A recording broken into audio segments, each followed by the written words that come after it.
चुप करते के जब कानते विधाता हो चुप करते के जब कानते लोग या न जान होते कैसन खानदान होते फुट फुट जान मोरा रोते विधाता हो फुट फुट जान मोरा रोते चिंटू राजा रहते लोर ढारा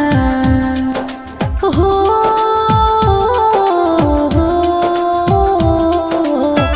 चिंटू राजा रहते लोर ढारा